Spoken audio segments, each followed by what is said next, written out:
Gas prices in the US are going up again, and honestly, this time it doesn't feel like a short term thing. It feels like something bigger is happening. I mean, the average price has crossed $4 per gallon again. And for a lot of people, that's not just a number you hear in the news.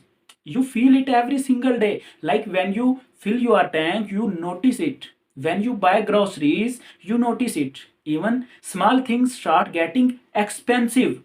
And that's where the real questions comes in. If everything was under control before, then why are pricings going up so fast now? Like, was the system actually stable, or did it just look stable for a little while?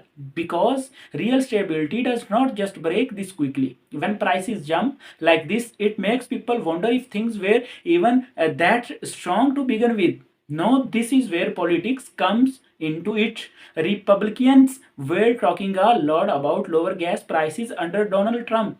That was kind of their main point. Lower costs, strong economy, things were working. But now things look different. Prices are going up again, and at the same time, approval ratings are going down. So naturally, people start comparing. When prices were low, it was a success story. But now that prices are rising, the question is who takes responsibility? Because it's easy to take credit when everything is going well. But real leadership shows when things start getting difficult.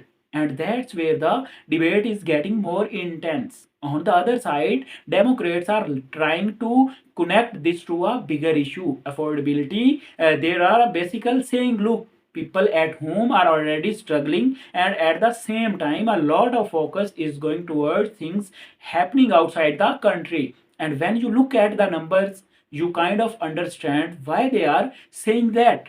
According to the Center for Strategic and International Studies, this conflict is costing more than $890 million every single day.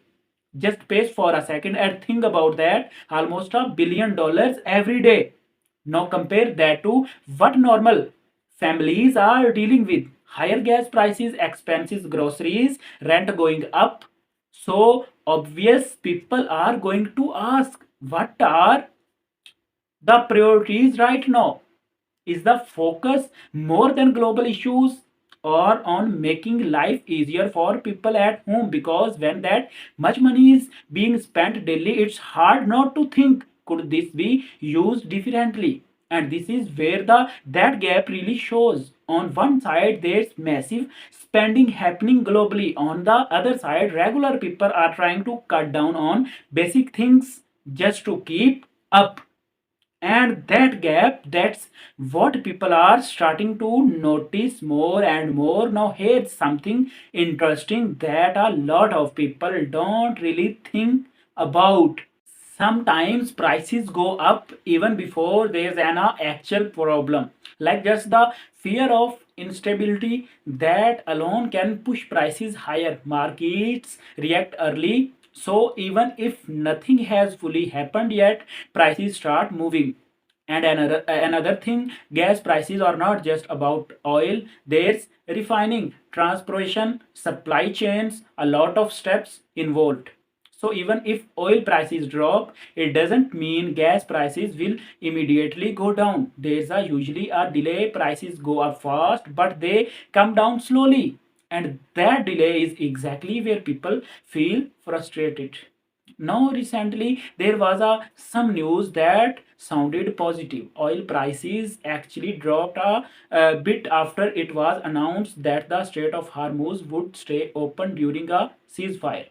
That's a really important route for oil. So, yeah, that kind of stability matters. At first, it sounds like good news. You would think, okay, oil prices are down, so gas should get cheaper too.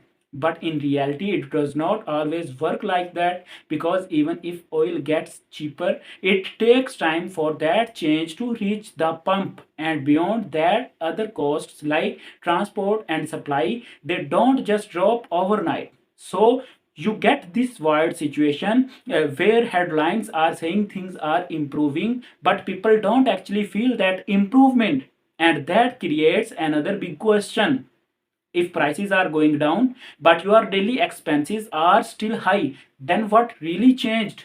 And honestly, that's why this issue is becoming important again, especially politically, because people don't judge things based on reports or speeches. They judge based on what they experienced every day, what they paying, what they are saving, how far their money actually goes. And right now there is a clear gap.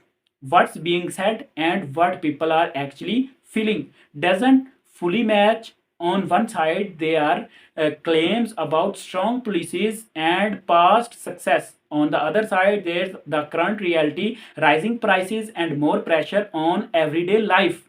So the big question going forward is pretty simple. Can that gap be fixed? Can policies actually bring long-term stability, not just short-term results? Or is this a difference between promises and reality just going to keep growing?